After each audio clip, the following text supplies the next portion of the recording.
Good morning, good morning, good morning, good morning mga kaibigan. Naimbag nga bigat, kanyayo amin na po. Araw ng Sabado, ngayon ay August 16 at oras na ng ating programang Todo Balita at Komentaryo sa DWIC Dagupan. Muli tayo ay magkakasama-sama hanggang alas 6 ng umaga. Inyong maririnig mga balita kaganapan sa lalawigan ng Pangasinan, sa ibang bahagi ng bansa at sa ibayong dagat. Ang inyong katoda balita, ako si Liway Manantan Iparagire. Ang aking partner si Kaaron Susan daw at sa technical kasama natin Kaaron Edwin Inong. Sa ulo ng mga balita sa Balitang Nasyonal.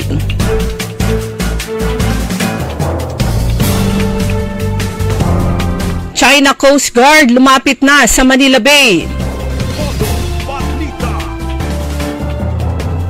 Pagpapaliban sa 2025 Barangay and SK election ipinadedeklarang unconstitutional.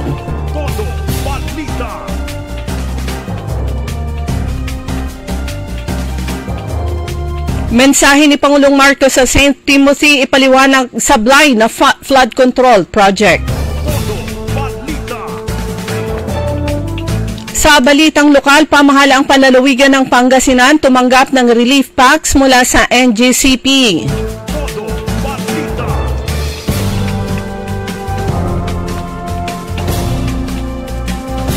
Sa bayan ng Kalasyaw, 500 na persons with disabilities kasama sa paglulunsad ng kalusugan para sa kabataan.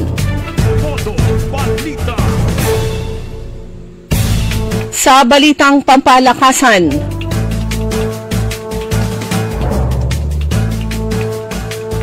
set na natin to hudyat ng kahandaan para sa FIVB Men's World Championship.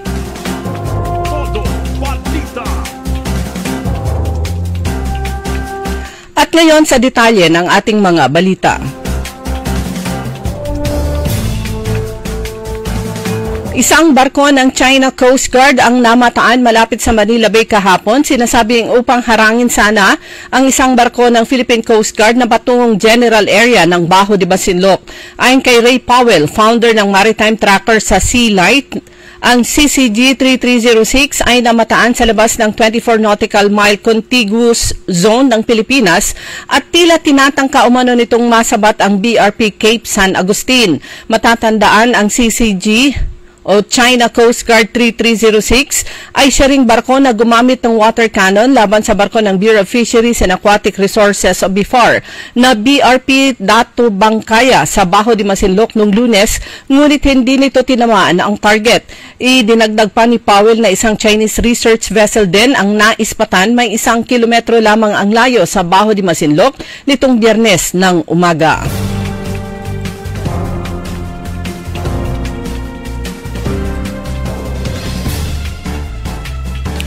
Mismong si Pangulong Ferdinand Marcos Jr. na ang humingi ng paliwanag sa St. Timothy Construction Corporation hinggil sa umunoy nabigong proyekto sa pagkontrol ng baha sa Kalumpit, Bulacan. Nagsagawa ng site inspection si Marcos sa rehabilitation of the river protection structure kasunod ng kanyang naunang pagpapahayag na ang Bulacan ang may pinakamaraming flood control projects na umabot sa 668 na proyekto. Sinabi pa ni Marcos na dapat sagutin ng kontratista kung paano kahirap ang buhay na ibinigay nila sa mga taga-Bulacan. Sinabi rin ng Pangulo na hindi niya maisip kung anong posibleng excuse na gagamitin ng kontratista. Aniya na laman niyang walang dredging o desiltation ang nangyari sa lugar bilang bahagi ng flood control project.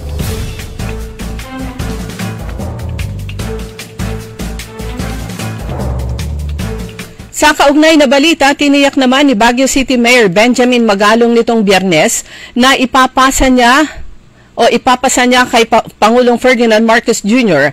ang mga dokumento kaugnay sa maanumalyang flood control projects. Ginawa ni Bagalo ang pahayag matapos himukin ng Malacanang na isumiti nito sa Pangulo ang mga dokumento at mga nalalamang impormasyon. Sinabi pa ni Magalong na inaayos na nila ang mga isusumiting dokumento. Plano ng House of Representatives na magsagawa ng investigasyon sa umunoy katiwalian sa mga flood control projects. Sinabi ni Bagalong na meron siyang impormasyon mula sa mga kontratista na ang ilang mambabatas ay nakatanggap umano ng mga kickbacks na nagkakahalaga ng hanggang 40% ng budget ng isang proyekto.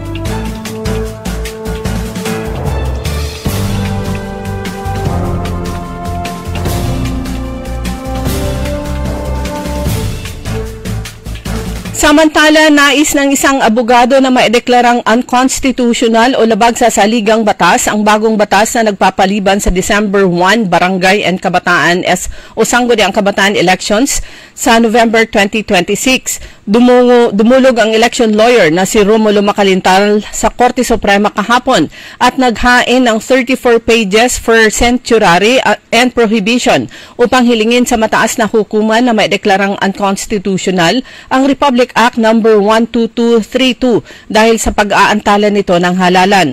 Giit niya ito ay paglabag sa right of suffrage ng mga mamamayan. Hiniling din ng abogado sa Korte Suprema na maglabas ng temporary restraining order and or status quo anti-order na nag-aatas sa mga respondents na itigil ang pagpapatupad sa naturang bagong batas na nilagdaan kamakailan ni Pangulong Marcos. Umaapila rin siya sa mataas na tribunal na atasan ang Commission on Elections na ipagpatuloy ang paghahanda para sa barangay and SK elections na ang orihinal na schedule ay sa December 1, 2025.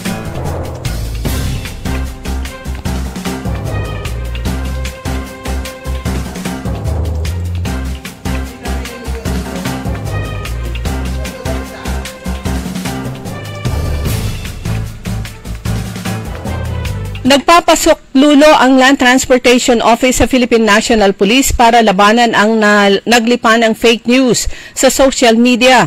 Ayon kay LTO Chief Vigor Mendoza, ang maling impormasyon ay ginagawang mga balita o breaking news, kaya't maraming netizen ang napapaniwala sa mga fake news. Sinabi ni Mendoza na ang pinakahuling disinformation ay ang video na nakapost sa TikTok na nagsasabing ang online driver's licensing system ay walang katotohanan, gayong patuloy itong ipinapatupad ng LTO at suspension ng halos 4 na courier services, gayong wala silang sinuspinding courier. Ang pakikipag-ugnayan ng LTO sa PNP ay ginawa ng inilunsad ng kapulisan ang agresibong kampanya laban sa fake news peddlers na nagresulta sa ng pagsasampa ng kaso sa ilang mga vloggers na ang pinakahuli ang ulat ng nakaguluhan sa isang pampasaherong bus sa Cebu, pero sinabi ng vlogger na isa itong kaso ng broad daylight robbery.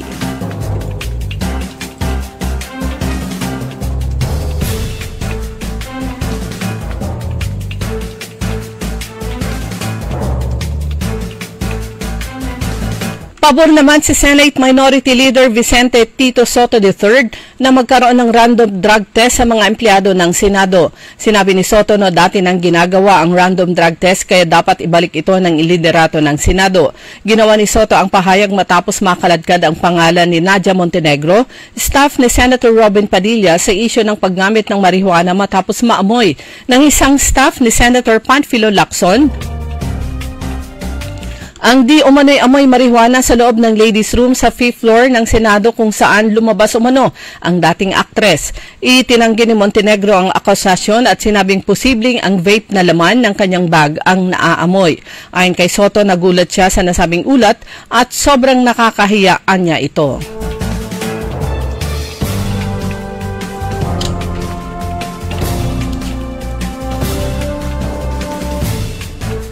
Dumako naman tayo sa mga balitang lokal.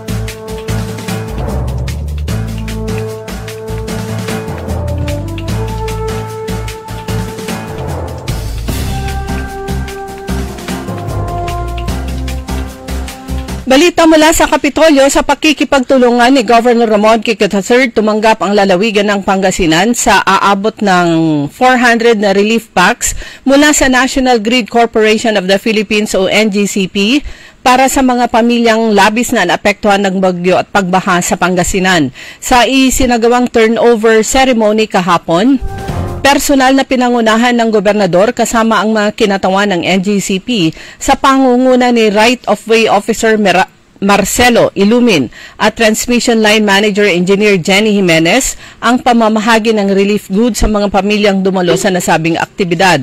Ang mga relief packs na naglalaman ng bigas at canned goods ay ihahatid din sa iba pang bayan na lubhang nasalanta ng bagyo. Bahagi pa rin ng aktibidad ng patuloy na rehabilitation efforts ng pamahalaang palaliwigan, katuwang ang mga pribadong sektor para matiyak ang tuloy-tuloy na pagbibigay suporta sa mga naapektuhan ng kalamidad.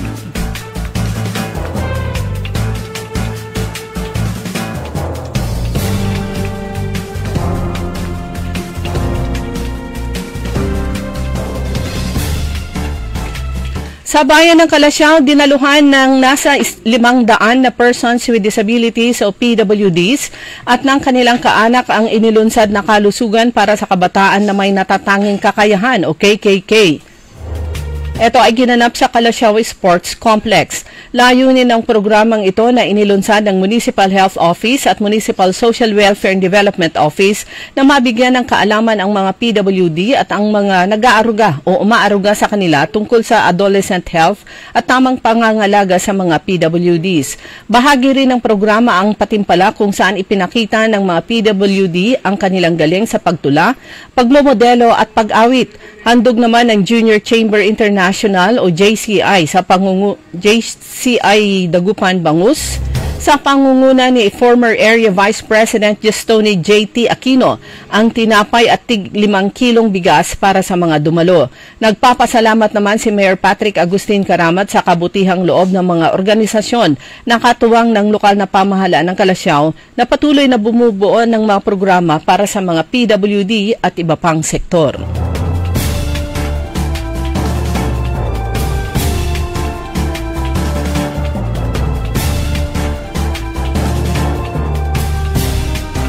Sa lungsod ng San Carlos, tuloy-tuloy naman sa pamamahagi ng supplementary feeding supplies sa 76 na child development workers para lamanan ang malnutrisyon. Matagumpay na naibahagi ang supplementary feeding supplies sa 76 na child development workers na ginanap sa Arenas Resuello Complex nito lamang August 13.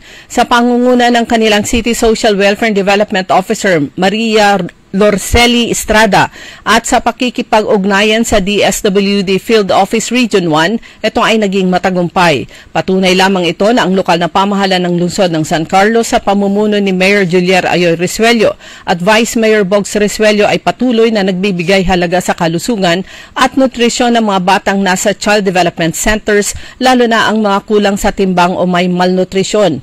Layunin ng programang ito na mapababa ang malnutrition prevalence rate sa buong bansa. Ito ay alinsunod sa Republic Act 11037 o ang masustansyang pagkain para sa Batang Pilipino Act. Dumako naman tayo sa mga balitang pampalakasan.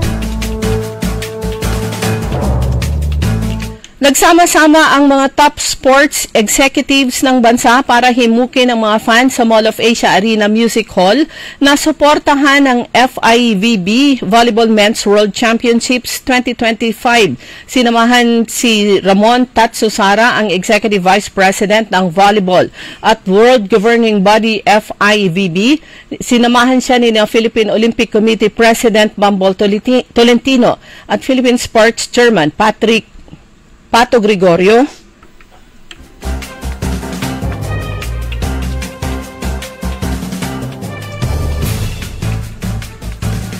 Ito ay bilang pasasalamat sa mga event partners mula sa mga miyembro ng Diplomatic Corps, working staff hanggang sa mga benefactors, volunteers at fans isang buwan bago humataw ang Elite Sports Meet. Hinikayat naman ni Senator Alan Peter Cayetano, co-chairman ng Local Organizing Committee, ang sambayanan na tumulong para sa tagumpay ng World Championship. Samantala sa basketball naman, sa kabila ng quarterfinal exit, proud pa rin si Gilas Pilipinas head coach Tim Cone sa kanyang bataan na lumaban ng husto sa FIBA Asia Cup na ginanap sa Jeddah, Saudi Arabia. Na maalam na sa kontensyon ang Gilas Pilipinas matapos lumasap ng 60-84 na demolusyon sa Australia nitong Miyerkules ng gabi. Amidado si Cone na dinominan ng husto ng Australia ang buong panahon ng laro. Yan ang kabuuan ng ating mga balita sa Todo Balita. Ang inyong tagapagbalita, ako si Liway Manantan Iparagire. Oras po natin, alas 5:19 ng umaga. Ang balitang ito ay inihatid sa inyo ng Bingo Plus. Download Bingo Plus app now on Google Play and Apple App Store for a chance to win up to 935 million pesos jackpot prize. Visit bingoplus.com to learn more. With Bingo Plus, bingo sa saya plus sa panalo. Gaming is for 21 years old and above only. Game responsibly. Keep it fun. Magandang araw po sa ating lahat, sa ating mga bisita. Inaanyayahan ko po kayo sa aming lungsod ng Alaminos para po mabisita at ma-experience ang ating mas pinagandang 100 Islands. Marami na pong pagbabago sa ating mga isla at sana makita namin kayo dito sa aming lungsod para po makapag-swimming, makapag-enjoy kasama ang inyong barkada at ang inyong pamilya. Tara na! Dito sa Alaminos City para sa ating 100 Islands. Ang patuloy na pagpapaganda sa 100 Islands National Park at lungsod ng Alaminos ay pinangungunahan ni Mayor Art Brian Celeste. High blood, salot, milyong-milyong katao na ang namamatay sanhi nito. Kaibigan, baka ikaw na ang susunod. Ni Mrs. Flor de Lisa Barbosa, ti Rosario, Santiago City.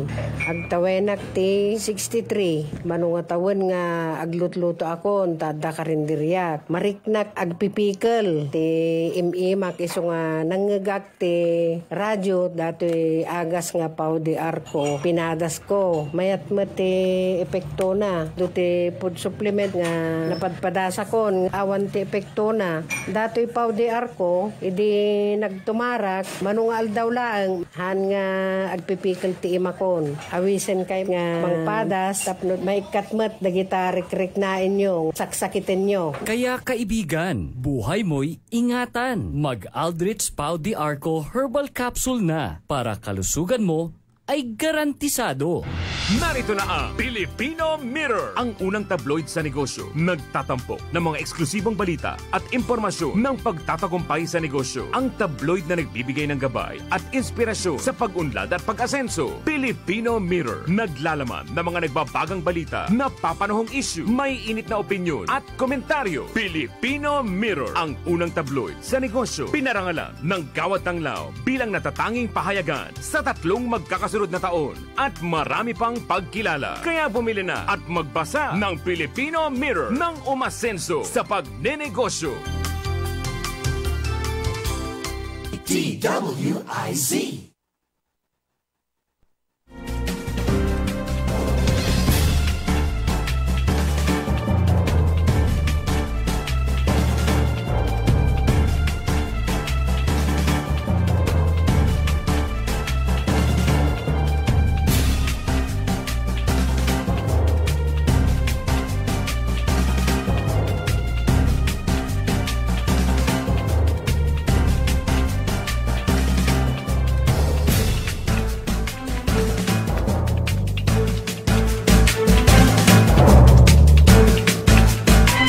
Oras po natin ganap na alas 5:22 at welcome po sa kalumahagi nating programang Todo Balita at Komentaryo. Siyempre po kami pa rin po yung mga nakakasama. Ako po si Susan Valdez Yadaw. At ako naman si Liway Manantan Iparagire. Ayan, araw na po na ngayon ng araw ngayon ng Biyernes, Sabado na. Sabado na, weekend na. Bis talaga ng araw, ano po mga kaibigan.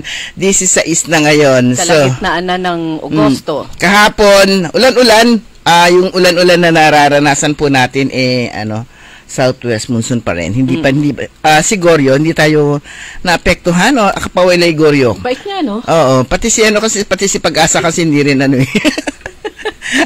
hindi rin siya. Hirapan siyang basahin siya. Oo, hindi siya mahanap. Hindi siya makontak. Ayan, kahapon yung pag-akyat ko sa Baguio City, maganda yung panahon. Umaambon, pero hindi siya kagaya ng Huwebes ng hapon na parang dito din. Bigla daw bumuhos ang malakas na ulan. Kaya hirap yung masasakyan sa Marcos Highway. Pero kahapon, okay na okay. Tayo po ay nakikiramay sa pamilya ng aking kaibigan, si Elizabeth Bawag, sa pagpanaw ng kanilang nanay, si Nanay Erlinda Barrientos Abawag ng Baguio City. Pero ano sila? Kamag-anak ni Rhea Abawag. Tubong ano sila, Puso Rubio. So, ngayong araw yung kanyang cremation. Ano siya, 83 years old. Ayan, nahabol mo yung ano? Hinabol ko yung ano, yung Last day. Last day. Para naman makapagbigay respeto. Kapitbahay namin sila noon doon sa Takay Road sa Quezon Hill, Baguio. So, yung mga ibang gustong pumasyal sa Baguio, takot pa rin, pero ang advice mo, hindi naman nakakatakot. Hindi naman. Basta tignan yung palagi yung ano, siguro information office page ng Baguio City. At may mga post naman na kung kumusta. Ang critical kasi dyan, yung doon sa Baguio City, ay doon sa Marcos Highway. From bungad ng Marcos Highway hanggang doon sa tunnel. Doon yung area na pag umulan ng malakas, rumaragasa ang tubig pababa. Ayan. Pero kung bus, kayang-kaya. Kaya lang, pinaka-safe pa rin na nasa safety ka. Okay. So, sa iba pa nating mga balita, tuloy-tuloy yung tuloy-tuloy yung Ardana o Rapid Disaster Assessment. Ano yung N?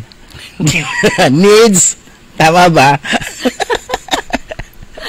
Sige, research ka ulit. Rapid Damage Assessment and Needs Analysis. Yung damage nito ko disaster. Rapid Damage Assessment and Needs Analysis ng LGU na lang. LGU Alaminos sa panguna ng Social Welfare and Development Office, katuwang mga opisyal ng barangay. Habang tumatagal nakikita natin yung mga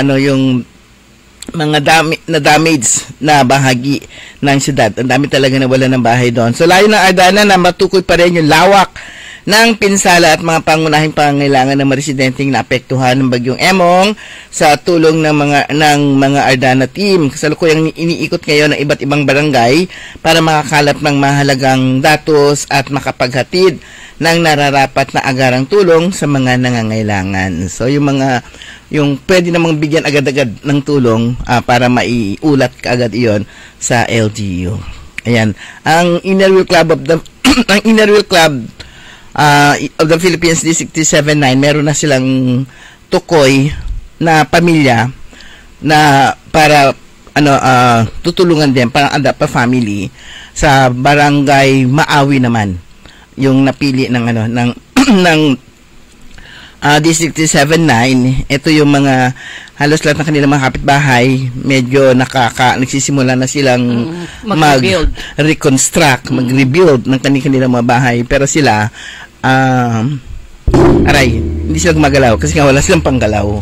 So, yun yung napili na ng District 379. Ayan. Congratulations naman sa mga bagong elect na officials ng Mayor's League of the Philippines, Pangasinan Chapter. Ang kanilang presidente ay si Mayor Doc Ming Rosario ng Bayan ng Manawag. Yeah, congratulations. As Mayor. Si Mayor Ming. At saka... Ano na first name ni Mayor Ming? John. Yeah, kasi si Jerry. John Aherico Rosario. Jeremy Aherico Rosario. Si Jerry lang. Si board member. Jeremy. Ay, meron mi. Jeremy Aherico. Tapos yung si John Aherico din. Yung abogado. Aherico rin siya eh. Yeah, meron sila lahat Aherico. Ayan, so siya po yung napili ng kanyang mga kapwa mayors na mag-lead ng Mayor's League of the Philippines Pangasinan Chapter. Actually, siya na yung naging officer in charge nung tumakbo si Mayor Leopoldo, former Mayor Leopoldo Batawin na rin nung tumakbo siya bilang, nag-file siya ng kanyang Certificate of Candidacy bilang sa pagtakbo niya sa 2nd District. So as Vice President... So, kumbaga, siya na rin yung pinaka-senior. Siya na rin pinaka-senior. Hindi ko alam kung... Wala pa akong nakikitang listahan kung sino yung kanilang Vice President. Baka si Mayor Bona. May nakita, hindi. Si Mayor Bona, Secretary General. SecGen. So, dito yung mga napili na elect na officers without mentioning yung kanilang mga positions dahil wala pa akong nalistahan. Base na lang sa kanilang group picture. Ayan, si Mayor Jolly Risuelio ng Basista, si Mayor, yung batang mayor ng Mabini ba? Reyes. Mabini. Mayor Reyes ng Mabini, ang mayor ng Bayan ng Lawak, Mayor Lito Saplan ng Santa Barbara, ang mayor ng Bayan ng Urbistondo. Mayor kalimutan mo na naman. Kalimutan. Ang mayor ng Bayan ng Mapandan, palagay ko itong isa mayor ng Malasiki, mayor ng San Fabian, mayor ng si Mayor Muding, Modesto Operanya. Si Mayor Bernal ba yung sa Burgos o Dasol? Burgos. Ayan. Si Mayor Sadong. Mayor Sadong, si Mayor ng Rosales, Mayor ng Santo Tomas, agkukabayay sa Pribalat. At ang administer ng kanilang oath ay si Congressman Monching Gico ng 5th District. Ayan, congratulations sa bagong set ng officers ng League of Municipalities of the Philippines, Pangasinan Chapter. So, susunod na dyan ang Philippine Councilors League, Pangasinan Chapter. Formality na lang, kumbaga. Yeah, okay. Pero may kalaban din pala sila eh. Meron din. Meron din silang kalaban. Kaya umiikot din yung grupo na yung mga grupo na nagkakampanya. Yung line-up ni Councilor Martin Raul Sison ng Urbistondo. Ito yung pinakamadugo PCL. Yan. Pag may laban, madugo yan. Madugo yan kasi mas marami silang Oo. Marami silang iikutin nila lahat ng sanggunian. Kakampanyahan. Unlike yung ABC, yung president lang. Oo, 44, 47 lang yung kausap nila. Parang sa SK Provincial Federation, yung presidents din lang. Pero pag Philippine Councilors League, lahat ng councilors o yung at least as a group, yung sanggunian, liligawan nila. Dapat na yan, i-revise na nila yung kanila, amyendahan na nila yung kanilang konstitusyon para hindi sila mahirapan per city or municipality. Dapat meron na silang PCL head, para yung head na rin lang ng PCL yung kanila kausap. At yun din lang ang boboto din. Ayun, para doon pa lang sa ganun ginawa na natin sila ng konstitusyon nila. Doon pa lang sa kanilang munisipyo o doon sa kanilang council, ayan, pipili na sila. O, di ba? Para di isa din yung para mas exciting din doon pa lang sa kanilang Palagay ko hindi papayag ang councilors. Hindi kasi doon sa kanila, sa mga councilors, kung sino din yung sila din mismo doon sa konseho, nagpipili na sila. Pipili na sila doon. O isang bagsak yung para sa buo. Hindi, basta isa na lang ang kumbaga sa maliligaw na rin yung councilor doon sa... siya na yung spokesperson, treasurer, etc. Oo, siya na rin. Na siya doon sa mismo sa konseho na pipili na rin sila kung sino yung kanilang parang pinakapuno na. O di kapag mayroong mga meeting, siya na lang. Ayan, para di sila mahirapan, di sila kawawa. Ginawan sila ng amendment. Oo, so, pero yung pinirmahan ni President Marcos na extension at saka parang hindi suspension yun extension parang suspension kasi ililipat yung election, kinu-question yun tapos tapos bagong batas, so nakatalaga din doon na magiging 4 years na yung term ng kapitan at saka SK. So, kinwestiyon yun ng isang election lawyer. Magaling na election lawyer, si Attorney Romulo Macalintal. Siya mismo yung nag-file. Kaya abangan natin. Kasi sabi nga, di ba meron nga lumabas nga na dati nga, inilabas na ng Supreme Court na unconstitutional nga yung postpone ng election. Pwede rin naman siguro nilang i-amend yung nasasaad doon sa yung terms of office nila, pero yung postponement parang hindi yun parang yung postponement din lang yung kanyang kinu-question. So abangan pa rin po natin yan, mga kaibigan. Baka mamaya biglang makuha niya yung TRO. Naku, mag-kerbyos incumbent. na safe ni sila hanggang na-relax na nga sila, relax na. Ayos! Otherwise, malapit na December. Extended. O nga kasi kung extended nga naman, parang agad-agad, di ba kung minsan yung batas, kapag ka ipinasa nila, doon pala magte-take effect, yung sa kanila, di para magre-retro, yung retroactive yung batas. So, dapat, doon pala magte-take effect, para doon sa mga bagong, mga bagong halal, na mga opisyal kung sakasakali ang mga barangay officials. Kasi meron yung mga barangay officials na hindi naman deserving Correct. na mag-stay, maghahayahay na naman sila. Meron yung mga councilors, kagawad na inaantay na lang yung araw ng sweldo. Di ba? Ay, kagaya nga nitong thank you very much nga naman at nakatanggap na rin kami. Ay, congratulations. Oo, galing sa DSWD. Merong magpapapansit ngayon. Bilang selebrasyon. Oo.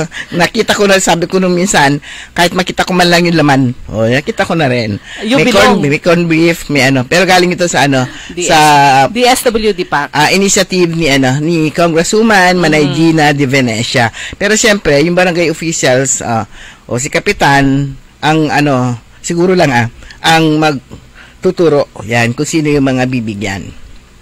Pagkano naman halos yata, pag sa barangay naman yata, halos nabibigyan lahat.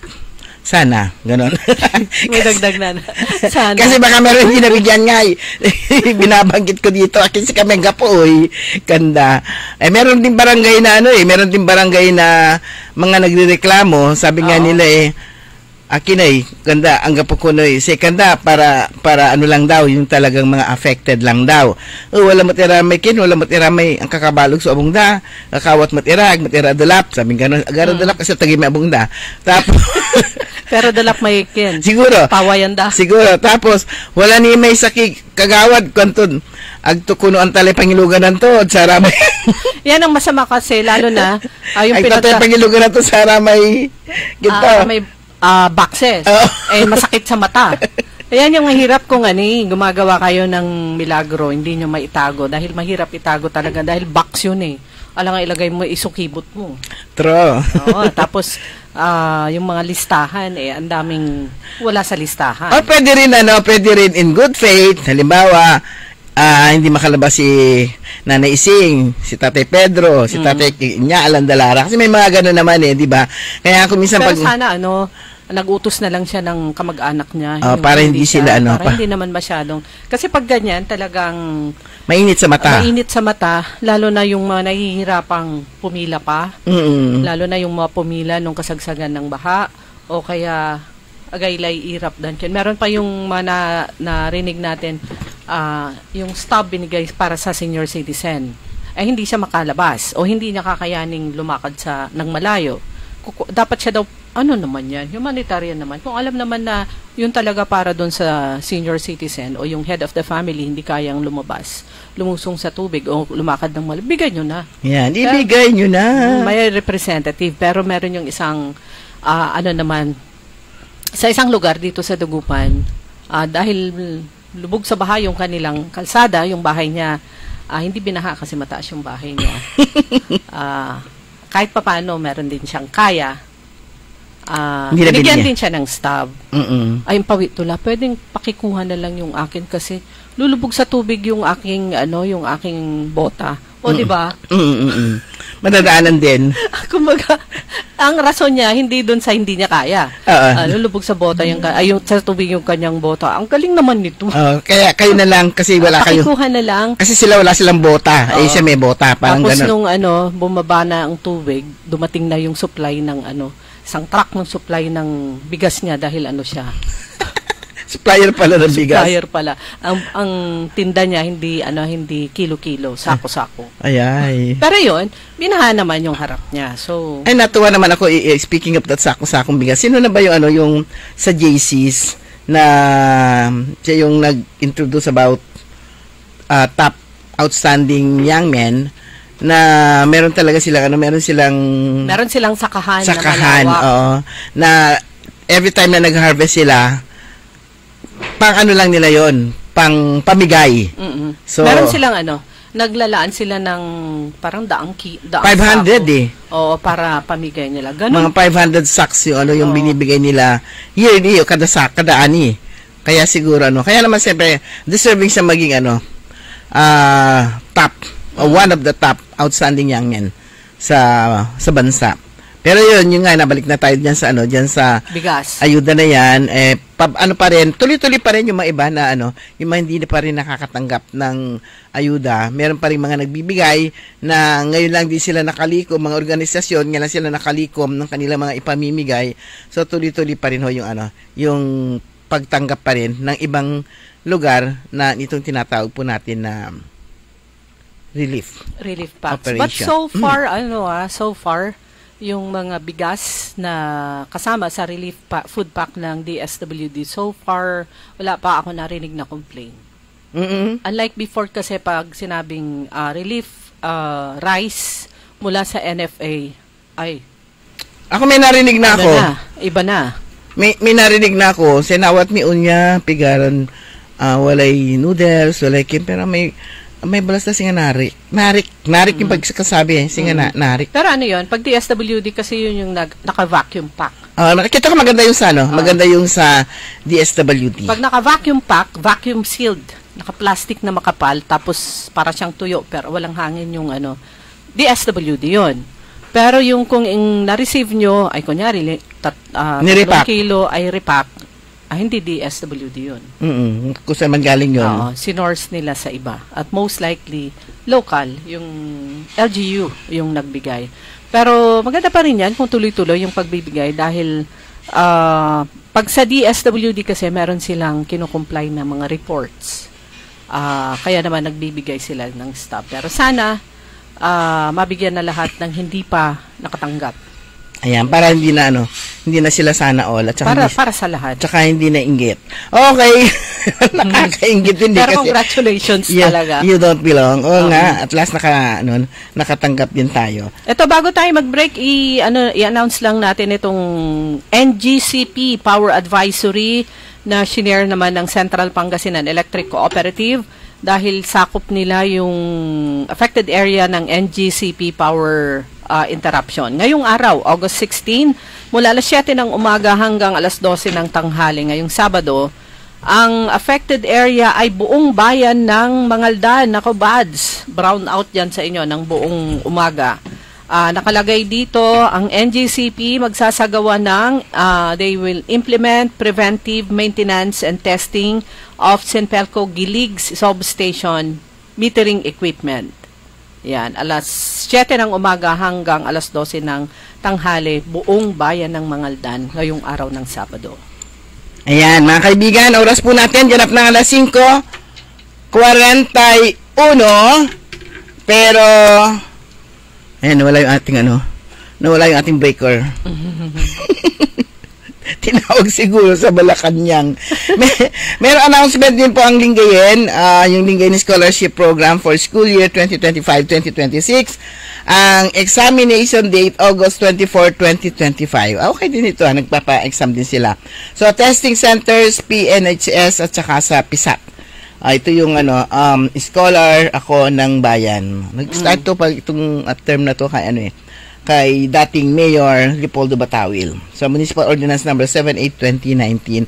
Speaking of Mayor Leopoldo Batawil, may nagbulong sa akin. Pwede si Mayor Batawil dito. Doon para sa top, outstanding, the Filipino outstanding Filipino. The outstanding Filipino. Ayan. Samantala sa bayan ng Basista naman, ayon kay Mayor Jolly Risuelia, nag-courtesy call sa kanya ang mga kasapi kasama sa Philippine Alliance of Retired Educators Basista Chapter, Philippine Alliance of Retired Educators Basista Chapter. Sabi niya, asahan ninyo ang 100% na suporta at pag-aalay ng mga opisyalis ng Basista sa inyong samahan. Gusto ko ma-interview dito si retired school official, deputy official, si Ma'am Joy Fernandez, kasi very active siyang, official din siya, umiikot sa iba't ibang lugar dito sa Pangasinan, kasama yung iba niyang kasamahan patungkol dito sa kanilang Philippine Alliance of Retired Educators. Kung merong very active na samahan ng mga retired PNP, retired policemen, I think president pa rin ngayon sa Pangasinan si retired Colonel Sunny Versosa. Ito naman mga retired teachers, educators. So, maganda kasi retired na sila but not tired in helping the community. Ang provincial government sa pamamagitan ng provincial library nagsagawa ng para mahasa daw yung kaalaman ng mga estudyante na sa pagbabasa. Ito yung programang Papalikot at Ugugaw. So bilang pagpapahalaga yun ni Governor Gico sa edukasyon, bawat Pangasinense ay sinagawa ng pamalang palalawigan katuwang provincial library ang programang double P. Papalikot siguro itong basahin. Papalikot at Ugugaw sa Duyong Centro Elementary School sa Kalasyaw, Pangasinan. So iba't ibang aktibidad ang inihanda ng provincial library para sa mga chikiting gaya ng story reading, role playing at paper beads making. Bukod dito, nabigyan din sila ng mga libro, coloring books at notebooks sa kanilang magagamit sa pag-aaral at nabigyan din ng food packs ang mga chikiting. Speaking of, ito yung pagbibigay ng ng mga whatever pamalikot dugugaw. Nagsagawa nga kahapon ang Inawil Club Western Downtown Dagupan ng feeding diyan sa Juan Shop, no? Yan. Juan L. Shop, no? Elementary School. Dito sa may Lasip Chico ba yun? Lasip Grande. Ayan, Lasip Grande. Ganun pala yun, yung kapag ka mga vitamins, hindi yan basta-basta dinidispense. I-distribute, oo. Pag pa yun, for approval pa yun ng nurse o ng kanilang, medical team ng eskwelahan. Pero, tatanggapin naman nila kapag ka, sa kanila, i-distribute yon. At nasa na rin yon, nasa mga magulang na rin kung yung na yon, mga vitamins na yon ay ipapainom nila sa kanilang mga anak. Pero maganda rin yon kasi nga mayroon nga na magbigay nga ang isang organisasyon tapos may mangyari, sagutin yung organisasyon. Pero kapag ka ganon, out na si organisasyon, yung school na, yung merong obligasyon dun sa na yon. At yun nga, nakakatuwa nga rin yung mga yung dahil nga doon sa tuloy-tuloy nga na isinasagawang feeding ng actually ang nag-initiate noon ay ang Pangasinan Today, yung kaibigan natin si Janice. Yung mga bata daw nung una daw may parang tawag doon, parang nahihiya, natatakot, kumag parang gano'n. Tama. Ibig sabihin, sila, that's part of discipline din na hindi yung biglang attack. Sila. May singambay era. Pero sila, disiplinado. Pero ngayon pag dumarating na tuwang-tuwa na sila, yung iba yung mayakap, magsisweet, gusto magpa-picture.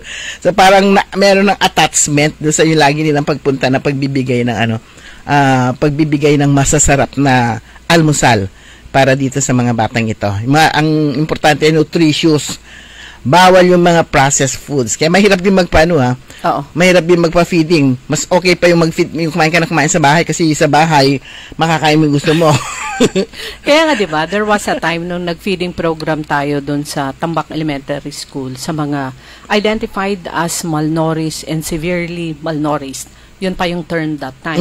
Ngayon ay wasted and severely wasted. So, meron silang menu. Kung everyday, meron silang menu kung ano yung iluluto. So, kasama palagi dyan, malunggay, at mga gulay, at iba pa. Hindi yung hotdog, hindi yung sausage, kasi mga processed foods po. Hindi, basta lahat doon ng process. Hindi na pwedeng tosino, parang ganon. Pero mga kaibigan, bilis po na oras natin. Ganap na po alas 5:47. Makisali sa mainit na talakayan sa Karambola. Live na napapanood ang Karambola via DWIZ 882 Facebook page. Maaari ninyong ipadala ang inyong mga komento o opinion sa aming mga text line 0908-136-6060 o tumawag sa aming hotline 470-1750-54. Karambola Nationwide. Kaya sabay natin paghanda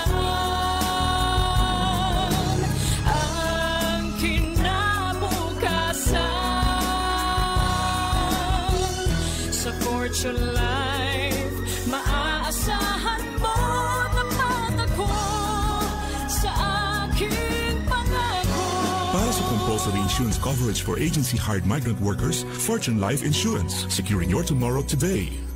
High blood, salot, milyong-milyong katao na ang namamatay sanhi nito. Kaibigan, baka ikaw na ang susunod. Ni Mrs. Flor de Lisa Barbosa, ti Rosario, Santiago City. Agtawenak ti 63. Manungatawon nga aglutluto ako, tada karindiryat. Mariknak agpipikal. Ti imimak iso nga nanggagak ti radyo, dati agas nga pao di arko. Pinadas ko. Mayat ti epekto na. Duti food supplement nga napadpadasa ko. Awan ti epekto na. Dato'y pao di arko, idi nagtumarak, manungal daw lang, han nga agpipikil ti imakon. Awisen kay nga mangpadas, tapno maikatmat, dagita rik-rik na inyo, saksakitin nyo. Kaya kaibigan, buhay mo'y ingatan. Mag-Aldrich Pau de Arco Herbal Capsule na para kalusugan mo ay garantisado.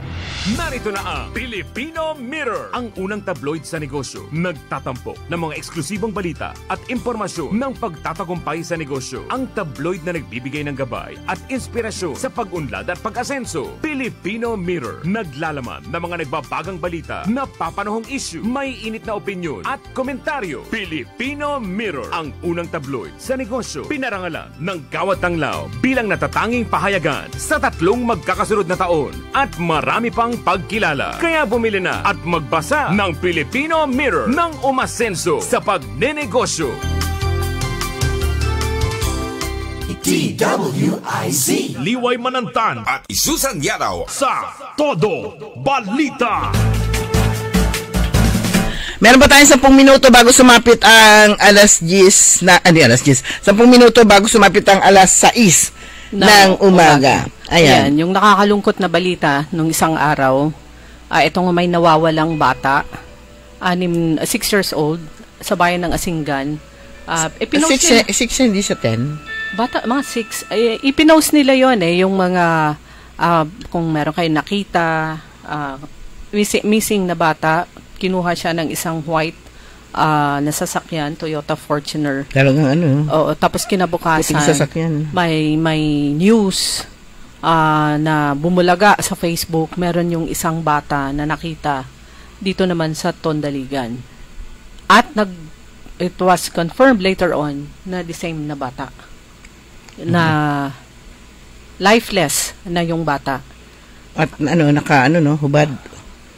Pero doon sa news na, yung parang nabasa kong press release, 10 years old yung yung bata. Pero ano man yung edad niya, same pa rin yung same pa rin. Ano man yung edad, ay yung karumal-dumal yung ginawa doon sa biktima. Meron tayong mga nabasang mga comments dapat binabantay ng wala nang blaming. Ang punto diyan may kriminal. Pero may kriminal talaga. Pero after this, yung nakikinit ako, na-imagine ko, ito na yung panakot nila lalo sa mga bata. Huwag kayong mag-alagala. Kasi di ba noon pa mga bata pa po kami, andyan ay huwag kayong kasi may sasakyan nangunguhan ng mga bata. And then later on, itong mga nakaraang taon, white na van, puting van nangunguhan ng bata. Ngayon puting sasakyan na. Ngayon, itong white Toyota Fortune, puting sasakyan. Karamihan pa ng mga sasakyan puti. Karamihan sa mga sasakyan puti. Pero antayin lang po natin yung resulta ng investigation ng PNP sa naturang kaso. Wala munang mga haka-haka or whatever. Antayin po natin yung official na announcement ng meron ng meron na silang lumabas na hindi ko na mahanap, nabasa ko na yun isang araw. Kapag ba yun? Tinutukoy na sila na posibleng salarin. Pero sabi dito, yung post ng kanyang nanay, bata pa yung nanay niya, post ng kanyang nanay, my baby, they took you from me too soon, and I will not rest until there is justice for your life. Your voice may be silent here, but I will speak for you. I will carry your love in my heart and your name on my lips until my last breath. Ayan, I love you anak, inay-ayat ka. Sabi ng nanay, bata pa yung nanay. Kasi bata pa rin yung makapakis. Pero yan, para hindi tayo masakit sa dibdib. Ito yung yung programa naman ng BJMP. Naalala ko si Ma'am Cheryl, yung kasama natin sa Downtown Dagupan.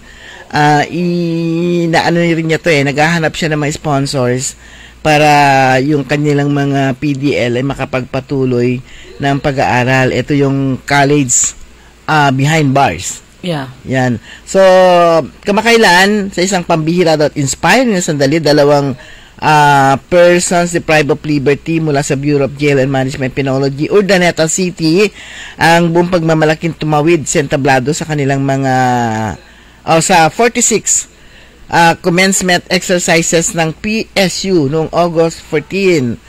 Pinalabas sila, taka muna. Ang mga nagtapos ng kanilang Bachelor of Industrial Technology degrees, majoring sa Electrical Technology at Electrical Communications Technology, ay nakakuha ng kanilang mga kwalifikasyon sa ilalim ng Expanded Tertiary Education Equivalency and Accreditation Program, o ito yung ITEAP, ng PSU Lingayen. So, sa loob ng maraming taon, ang mga programa sa edukasyon ng BJMP ay pangunahing nakatuon sa mga kursong Alternative Learning System at TESDA. Ngunit sa pamamagitan ng pagtutulungan ng PSU Asingan at BJMP Urdaneta, lumawak na ngayon ang inisyatiba, nag-aalok na ng pagkakataon para sa antas ng kolehiyo sa mga PDL.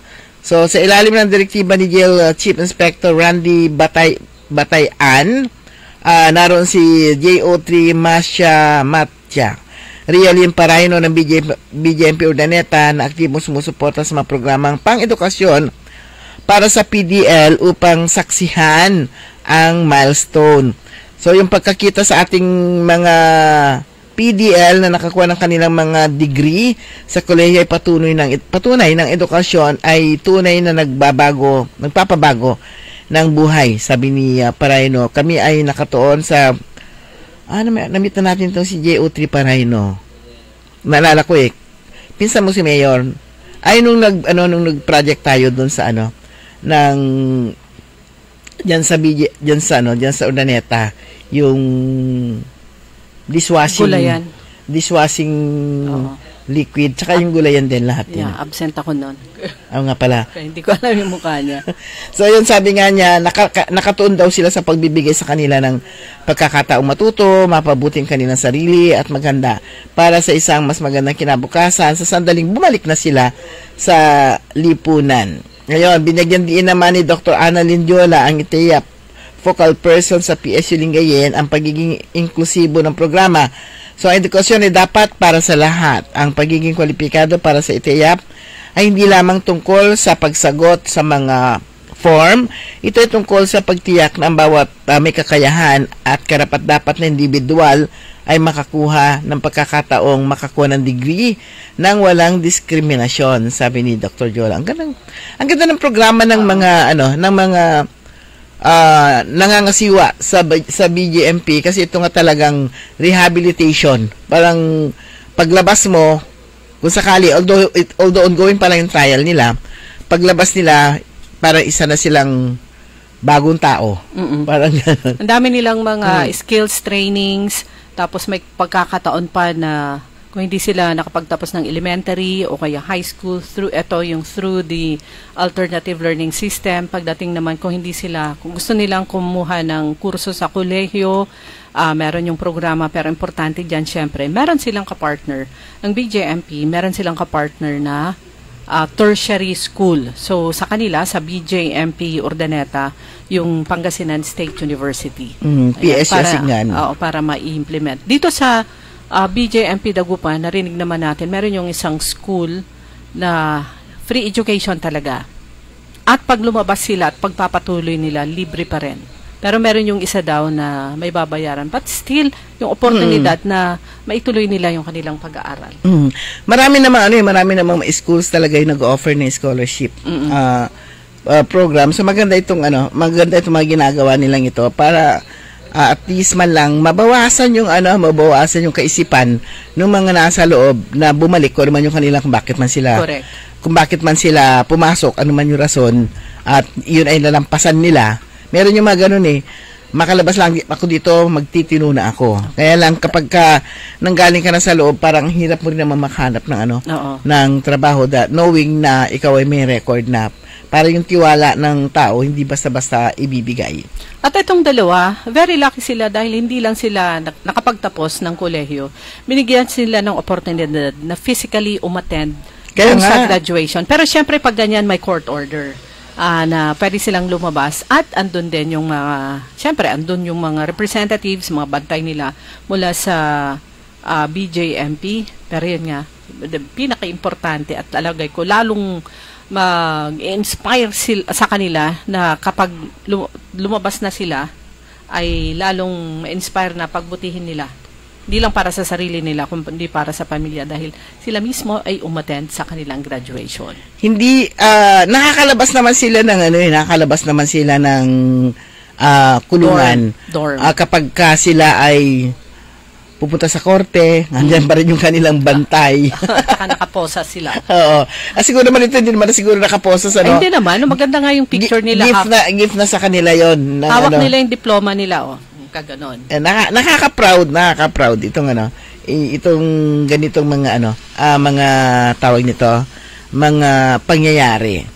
Okay, diyan po sa bayan ng Kalasyaw, ang laro ng lahi gaganapin yan sa nangyari na pala kahapon. Ito yung buwan ng wika at buwan ng kabataan, laro ng lahi. Samantala sa Lunes, ito naman gaganapin sa flag raising ceremony, yung PSU youth leaders, oath-taking ceremony ng young municipal officials. Sa flag raising ceremony, alas 8 ng umaga, at magbibigay ng mensahe, acceptance speech by the young municipal mayor, and words of the municipal inspirational message naman mula sa municipal mayor. Ang elected na nila, young municipal mayor dyan sa bayan ng Kalasyaw ay si Don Angela Telan. Ang vice mayor naman, young vice mayor ay si Alaysa Asuncion. Parehong senior high school students ng Kalasyaw Comprehensive National High School. Ayan. So, yung PSU, panangi daulo tan serbisyo na ugugaw. Diyan sa Kalasyaw, young officials. Ito ay first time, kaya sila yung pinakauna at sa history, kumbaga, hindi mawawala yung kanilang pangalan. So, congratulations. Senior high school yung kanilang pinipili. At congratulations din sa ating mga kasama dito sa Dagupan City dahil sila yung karamihan na nandyan sa sa Kalasyaw. Ang national president pala si Gestoni, si JT Aquino. Candidate. Candidate pa lang siya. Parang kung hindi 3, parang 5 silang maglalaban-laban. National president candidate. Mula kasi may candidate Oo, candidate. Yung malaki nakabold si national president. Mula siya sa JCI, Junior Chamber International, Dagupan, Bangus. 3 yung JCI dito sa dito sa Dagupan, Bangus, Dagupan Inc. at saka yung Urdu, yung kababaihan siya. Hindi ko alam kung Urdu. Baka Dagupenya. Baka Dagupenya. Ayan. All women. Oo. Pero yung dun sa sabi ko, ilang club ito? Yung pala yung mga senators naman yun. Yung dinaluhan natin nung last sa Friday dyan sa Lennox Hotel. Okay, mga kaibigan, good morning. Hindi ko mahanap yung natin dito hindi ko mahanap yung ating mga babatiin dito. Pero good morning kina Mamata. Ayan. Tropa. Ayan, pinakilala ko rin si Daniel. Si Daniel, siya daw yung dating kasama rin nila, kasama din sa tropa. Si Daniel, siya dating anong tawag nito? DJ. Dati siyang DJ. Oh. Ayan. Pero ngayon, kasama na ni buti hindi niya pinagdi-DJ dun sa kanila. Ayan. Si Bian, good morning. At saka si Kuya Polly, si JR, at saka si Jerome. Ayan. Halos makukumpleto na. Si Yaya na lang natin nakikita. Ayan. Good morning din kay Madam Rose Ke. Where are you? Sa mga security guards diyan sa Senior High School ng Dagupan City National High School, si June Sacoles, Dong Gusto, Greg Hikiana, Noy Bangsal, siyempre ang mag-asawang si Marie at saka si Nino dun sa Capitol Complex. Ayan, si Yayo, si Yoko, at saka si Batute, pinapabati ni Cecilia Morante, at saka si Ernesto Mosada, good morning din, Rafael Acosta Mangalyag, at saka si Grace Matro, hello, Charito Lumibaw, Kuya Rex, Subando Katama, good morning. Good morning, ayan, kasama namin sila kahapon. Diyan sa diyan sa school ulit, One Shop no L. 1L Shop no. Ayun, 1L Shop no. Elementary School. Elementary School. At si Cora Aquino at Kuya Mark, good morning dyan sa Tabang. Yung ano nila doon, kilala nyo ni Mrs. Marites, bata pa, yung principal. Si Ate Glo, good morning, tsaka si Manuel Zambrano, at Ate Tita Ani, good morning din. Tita Ani, good morning. At sa lahat-lahat na yung ating mga tagapakinig dyan sa papunta dito sa May Fernandez Street, good morning po sa inyo lahat. Sa mga kaibigan, wala na po tayong sapat na oras. Tabayan na po ninyo ang susunod na programa. Programang Todo Balita, Saturday edition. Kami po nyo nakasama sa technical side, si Ka Edwin Inong. Ako po si Liway Manantani Paragire. Ako naman si Susan Valdezia daw. Magandang maga po sa inyo lahat.